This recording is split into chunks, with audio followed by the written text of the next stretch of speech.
दोस्तों नमस्कार। बिहार विधानसभा चुनाव के पहले चरण की 121 सीटों पर नामांकन की प्रक्रिया शुक्रवार को पूरी हो गई। इन सीटों पर मतदान 6 नवंबर को होगा, लेकिन नामांकन खत्म होने के बाद भी महागठबंधन के भीतर सीटों की खींचतान खत्म होती नहीं दिख रही है। कांग्रेस ने अब तक 48 उम्मीदवारों के नामों का ऐलान किया है, जबकि सीपीआई-एमएल ने 18 सीटों पर अपने प्रत्याशी घोषित कर दिए हैं।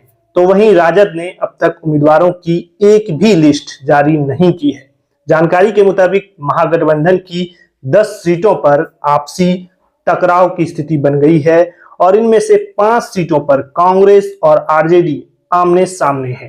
तीनों सीट पर सीपीआई और कांग्रेस के बीच सीधी लड़ाई होगी, जबकि एक सीट पर वीआईपी और आरजेडी ने अपने अपने प्रत्याशी उतार दिए हैं। यानी नामांकन भले ही पूरा हो गया हो, लेकिन महागठबंधन के भीतर सीटों की जंग अभी भी जारी है।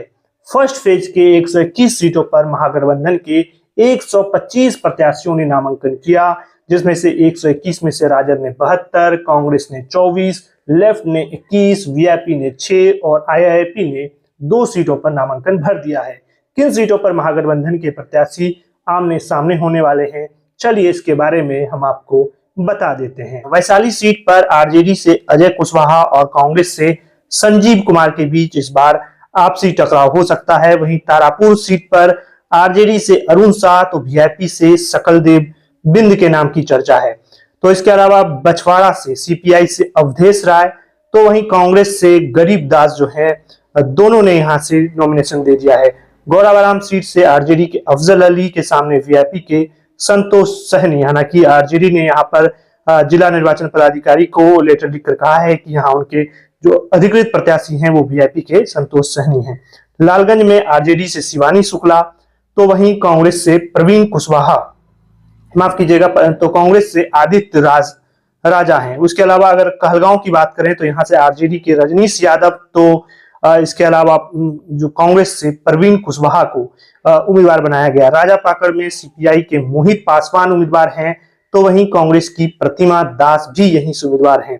वहीं बात रोसड़ा की करें तो यहाँ से सीपीआई से लक्ष्मण पासवान उम्मीदवार हैं, तो कांग्रेस से बीके रवि जो है वो उम्मीदवार हैं। इसके अलावा बिहार शरीफ विधानसभा सीट की बात की जाए तो बिहार शरीफ में सीपीआई उम्मीदवार दीप प्रकाश के सामने जो है कांग्रेस ने उमर खान को उतारा है। इसके अलावा वारसिलीगंज विधानसभा से राजद की अनीता देवी को राजद ने टिकट दिया है, तो वहीं कांग्रेस के मंटन सिंह यहाँ से जो है वो उम्मीदवार होने वाले हैं। तो ये कुछ 10 विधानसभा सीट है जहां इस बार महागठबंधन के कैंडिडेट्स ही आमने सामने होने वाले हैं।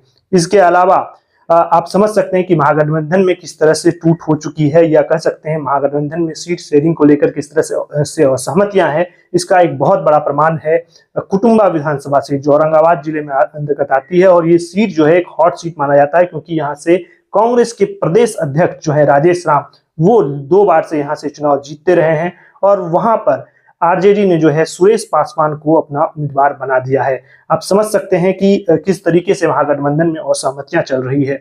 यहाँ पर जो है दूसरे फेज में कुटुंबा सीट पर जो है वो चुनाव होना है, और ऐसे में 20 तारीख तक जो है नॉमिनेशन की आखिरी डेट है, और कांग्रेस के जो प्रदेश अध्यक्ष हैं वो 20 अक्टूबर को यहाँ से नॉमिनेशन करने वाले हैं, पर्चा भरने वाले हैं।